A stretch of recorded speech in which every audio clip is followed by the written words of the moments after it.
রাত 8:30টায় হাসি মুখে বাড়ি থেকে বের হয়েছিলেন ১৯ বছরের তরুণ সেলুনকর্মী আতিকুর রহমান। কিন্তু কে জানতো বন্ধুদের সাথেই সেই রাতের মাদকের আড্ডাই হবে তার জীবনের শেষ আড্ডা। পূর্ব বিরোধ আর সামান্য তর্কাতর্কির জেরে সহপাঠী ও পরিচিতরা মিলে অন্ডকোষে সজোরে লাথি মেরে অচেতন করার পর গলায় ওড়না পেঁচিয়ে শ্বাসরোধ করে নৃশংসভাবে হত্যা করল আতিকুরকে। এখানেই শেষ নয়, লাশ গুম করতে মরদেহ বস্তা জড়িয়ে বেঁধে রাখা হলো পুকুরের তলদেশের গাছের শিকড়ে। ব্রাহ্মণবাড়িয়ার নবীনগরের এই চাঞ্চল্যকর ও নির্মম হত্যাকাণ্ডের রহস্য উন্মোচন করেছে পিবিআই ব্রাহ্মণবাড়িয়া জেলা। আখাউড়ার কেল্লার শাহ মাজার সহ বিভিন্ন স্থানে অভিযান চালিয়ে প্রধান আসামিসহ ৩ জনকে গ্রেপ্তার করেছে পুলিশ ব্যুরো অফ ইনভেস্টিগেশন। কিভাবে উন্মোচিত হলো এই রোমহর্ষক হত্যাকাণ্ডের ছক, চলুন দেখে নেওয়া যাক আমাদের আজকের বিশেষ ক্রাইম ফাইলে।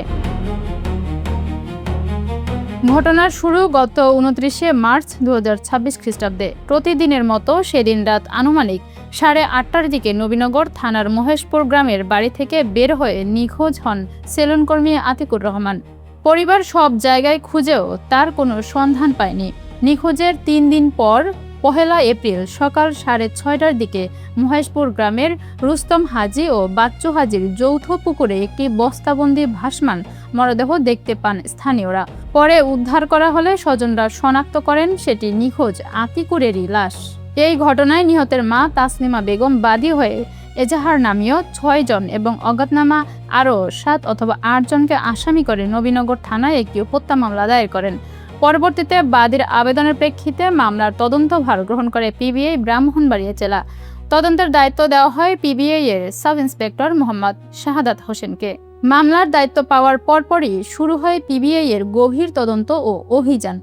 গত ১২ই আগস্ট ২০২৬ খ্রিস্টাব্দে পিবিআই এর একটি চৌকস টিম আখাউড়ার খড়মপুর কেল্লা শাহমাজার এলাকায় অভিযান চালিয়ে ১ নম্বর এজাহার নামীয় প্রধান আসামি মোহাম্মদ সাগরকে গ্রেপ্তার করে।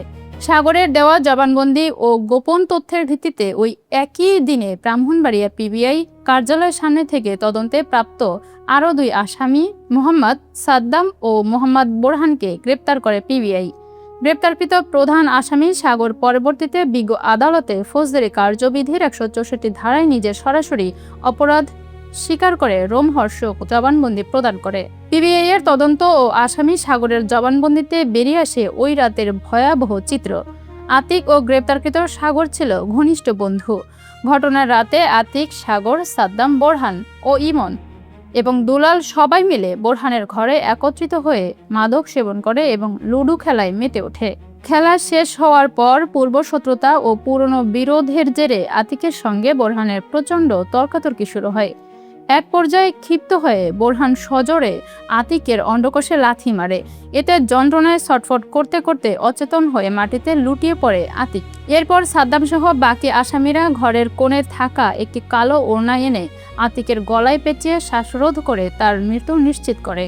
হত্যাকাণ্ডের পর লাশ গুম করতে মরদেহটি বস্তাবন্দি করে রাতের আধারে পুকুরের পানিতে নিমজ্জিত গাছের শিকড়ের সাথে শক্ত করে বেঁধে তারা পালিয়ে যায়, যাতে লাশ ভেসে না উঠতে পারে। তবে অন্যায়ের বিচার এড়িয়ে যাওয়া যায় না। পিবিআই জানিয়েছে, ঘটনার সাথে জড়িত পলাতক ও অন্যান্য আসামিদের গ্রেপ্তারে চিরুনি অভিযান অব্যাহত রয়েছে। সামান্য মাদক আর ব্যক্তিগত বিরোধের জেরে তরুণের এমন করুণ পরিণতি সমাজের মাদকের ভয়াল রূপকে আবারও সামনে এনে দিল। নবীনগরের এই নির্মম হত্যাকাণ্ড ও পিবিআই এর সফল অভিযান নিয়ে আপনার মতামত কি? কমেন্ট বক্সে আমাদের জানান। দেশের চাঞ্চল্যকর ক্রাইম ফাইল, পিবিআই এর সফল অভিযান এবং অপরাধ জগতের সব এক্সক্লুসিভ খবরের আপডেট সবার আগে পেতে chief TV national like, share এবং সাবস্ক্রাইব করে বেল আইকনটি ক্লিক করে রাখুন। সচেতন থাকুন, নিরাপদে থাকুন। ধন্যবাদ।